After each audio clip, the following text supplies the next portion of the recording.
Hello guys. Welcome back to GDT Tech Reviews. In this video we are going to do a detailed review and pick the top 5 best Dell laptops. So let us get started and the review based on our studies and small research. If you have any personal suggestion, do let us know in the comments section. If you are for the first time, don't forget to subscribe and click on the bell icon for more videos. We will be also providing affiliates link to purchase from Amazon. Kindly use to for best offers and purchase from anywhere in the world. So let's get started. Dell's 15.6-inch mid-range notebook is a bland, chunky block. It has long been the case that the Inspiron lineup lacks any sort of aesthetic muse, and the Inspiron 5000 follows this trend. It's a plastic, silver slab bearing Dell's logo in a mirror sheen. Lifting the lid reveals the 15.6-inch, 1080p screen surrounded by an almost offensively thick bezel and a plastic deck with a faux brushed metal look. There's a fingerprint reader on the power button, and the keyboard is a black collection of island-style keys. The Inspiron has its fair share of ports, including an HDMI output, Ethernet jack, headphone jack and 3 USB 3.0 ports, as well as an SD card reader and a disk drive. The display on the Inspiron 5000 is truly horrendous. Sure, it's 15.6 inches and has a 1080p resolution, but it's also blurry and dim.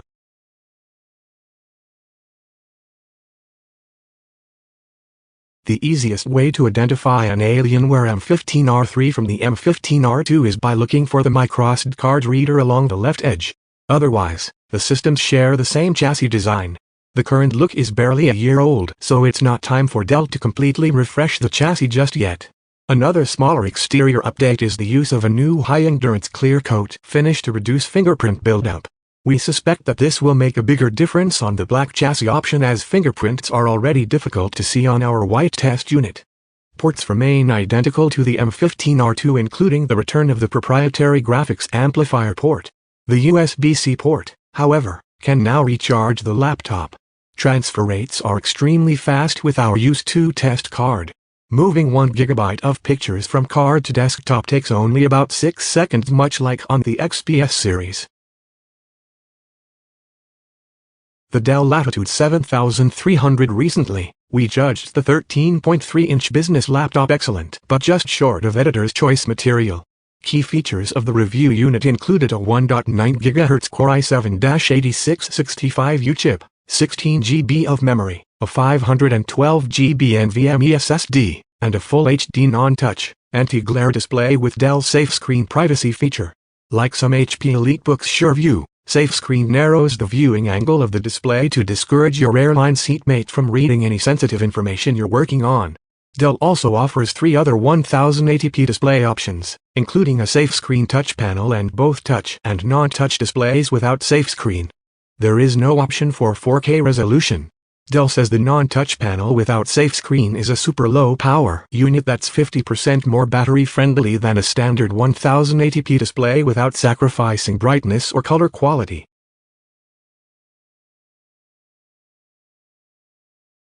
The Dell Precision 7540 is, by a narrow margin, the fastest mobile workstation we've tested.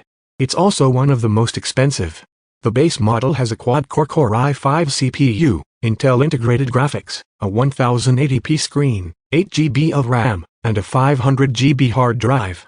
Spending almost $4,000 more gets you the 2.4 GHz Xeon E2286M processor, 64 GB of EC memory, a 512 GB NVMe solid-state drive, the VR-ready 16 GB NVIDIA Quadro RTX 5000 graphics chip, Windows 10 Pro for workstations, 3 years of on-site service after remote diagnostics, and a 4K non-touch display rated at 100% of the Adobe RGB color gamut. If you want a touch screen,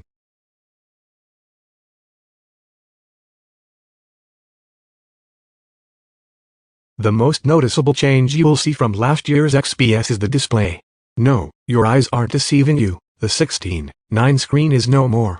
Dell has shaved a big chunk off the bottom bezel. It's gone from 19.5mm to 4.6mm. Dell has downsized the top and side bezels as well, resulting in a 16:10 display that's 6.8% larger than that of its predecessor. The company claims a 91.5% screen-to-body ratio. It's a lot of pixels, almost a million more than last year's 1080p panel. And a few extra millimeters makes a big difference. I felt like I had more space than I usually do on 16:9 panels, and usually didn't have to zoom out to comfortably work in two windows side by side. I haven't been able to test a 4K model, but the 1920x1200 touchscreen looks good enough that anyone who's not doing creative work probably doesn't need to shell out extra for the higher resolution panel. In addition, the lower resolution model still gives you a touchscreen option, which wasn't the case on older models, where you had to pony up for a 4K screen just to have touch.